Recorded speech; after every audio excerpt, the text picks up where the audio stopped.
भागवत महापुराण की जय। कृष्ण कन्हैया लाल की जय। राधा रानी की जय। भगवान श्री कृष्ण के सभी भक्तों को राधे राधे। जय श्री कृष्ण। आज मैं आपको सुनाऊंगी भागवत महापुराण में एकादश स्कंद में 27वां अध्याय भगवान श्री कृष्ण का क्रिया योग के बारे में उपदेश। उद्धव जी ने कहा, हे भगवत वत्सल श्री कृष्ण, बड़े बड़े ऋषि मुनि ये बात बार बार कहते हैं कि क्रिया योग के द्वारा आपकी आराधना करने से मनुष्यों का कल्याण होता है। ये क्रिया योग क्या है? क्या स्त्री और शूद्र भी इसे कर सकते हैं?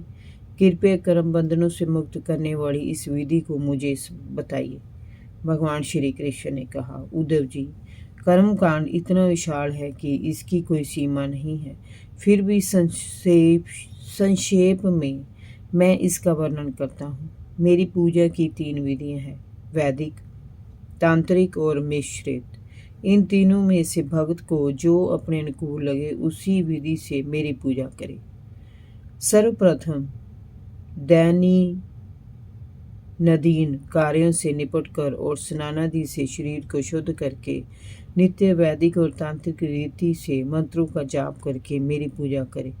इस पूजा में ये भाव बराबर बने रहना चाहिए कि तुम्हें अपने कर्मों से मुक्ति पानी है। मेरी पूजा के लिए किसी मूर्ति में, वह चाहे धातु की हो, पत्थर की हो, लकड़ी या मिट्टी की हो, पूरा ध्यान समर्पित करना चाहिए। मिट्टी और लकड़ी की मूर्ति को छोड़कर अन्य मूर्तियों को प्रतिदिन स्नान कराना चाहिए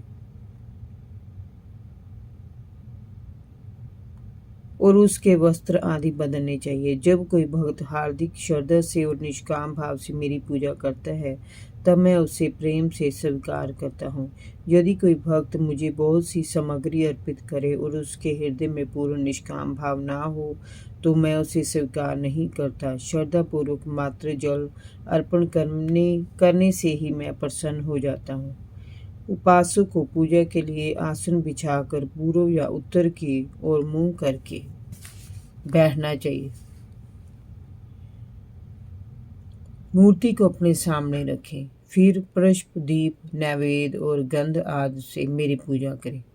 यदि ये सामग्री ना हो तो पूरी श्रद्धा से मेरा स्मरण करें। आचमन के लिए जल का एक पात्र सामने रख ले। उस जल में चावल के दाने, दूब, कमल, चंदन, तुलसी दल आदि डाल दे। कुछ न हो तो खाली जल ही रख ले।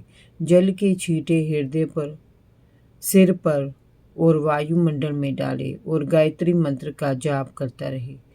फिर प्राण वायु अथवा प्राणायाम से भावनाओं को शुद्ध करके अपने हृदय कमल में दीप शिखा के समान मेरी जीव कला का ध्यान करे। बड़े बड़े सिद्ध और ऋषि मुनि ओंकार का जाप करते हुए मेरी जीव कला का ध्यान करते हैं। ये जीव कला ही आत्मा है। इसके तेज से सारा शरीर भरा रहता है। इसके जाते ही शरीर का कोई महत्व नहीं रहता। भक्त जब तन्मय होकर आत्मा से साक्षात्कार करता है, तभी उसे मेरी प्राप्ति हो जाती है।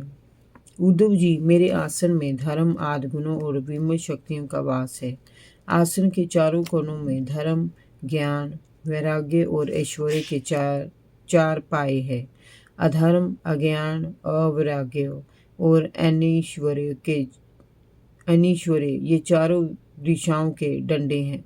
सत्व, रज और तम 3 पटरियों की बनी पीठ है।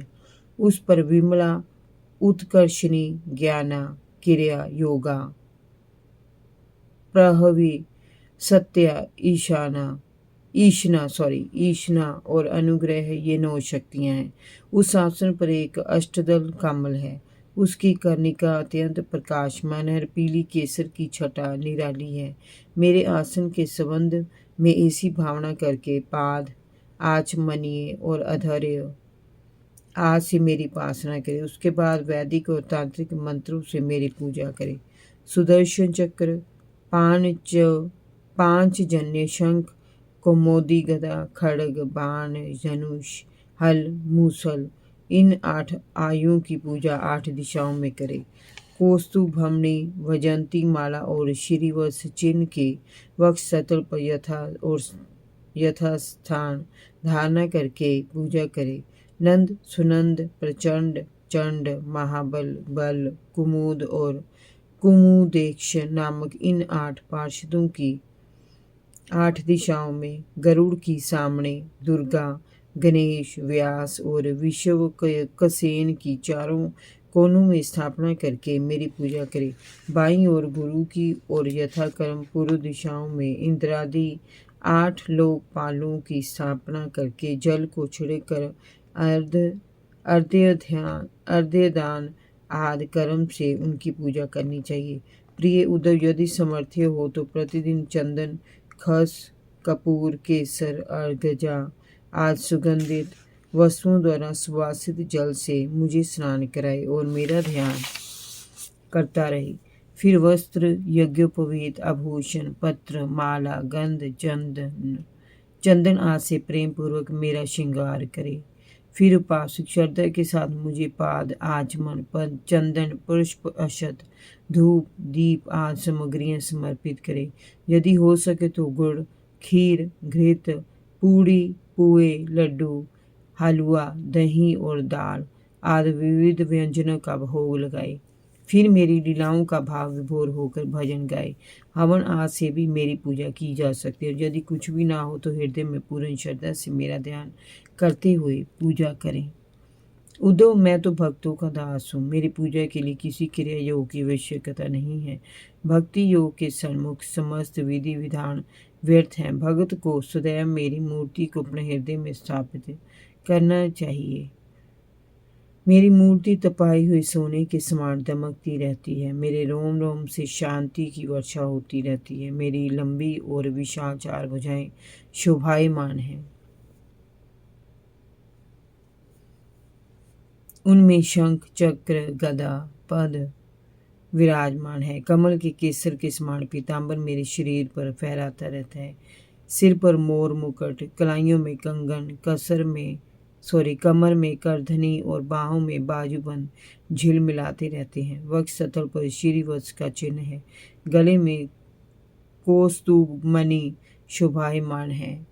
घुटनों तक वनमाला लटकती रहती है। हवन करते समय यज्ञ की अग्नि में मेरे इस रूप का ध्यान करते हुए पूजा करनी चाहिए। पूजा के समय ओम नमो नारायणाय का जाप करते हुए घृत लगी सामग्री और समिधा अग्नि में डालनी चाहिए। ओम नमो नारायणे। उद्धव जी, जो भक्त बिना किसी ताम झाम के श्रद्धापूर्वक मेरी लीलाओं का श्रवण कीर्तन करता है और प्रेमोन्मत्त होकर नाचने लगता है, मुझ में पूरी तरह तन्मय हो जाता है, उसे मेरा स्वरूप सहज ही प्राप्त हो जाता है। प्राचीन ऋषियों ने मेरी पूजा इस प्रकार की है। भगवान, आप मुझ पर प्रसन्न हो, मुझे अपनी कृपा से स्नान कराएं। मैं तो इस संसार सागर में डूब रहा हूँ। मृत्यु मेरा पीछा कर रही है। मैं भयभीत होकर आपकी शरण में आया हूँ। प्रभु, आप मेरी रक्षा कीजिए। इस प्रकार पूर्ण समर्पण भाव से जो मेरी पूजा करता है उसका लोक परलोक दोनों ही सिद्ध हो जाते हैं। भक्ति योग ही सबसे बड़ा और शुद्ध क्रिया योग है। जय जय श्री राधे। भागवत महापुराण की जय। कृष्ण कन्हैया लाल की जय। राधा रानी की जय। भगवान श्री कृष्ण के सभी भक्तों को राधे राधे। जय श्री कृष्ण।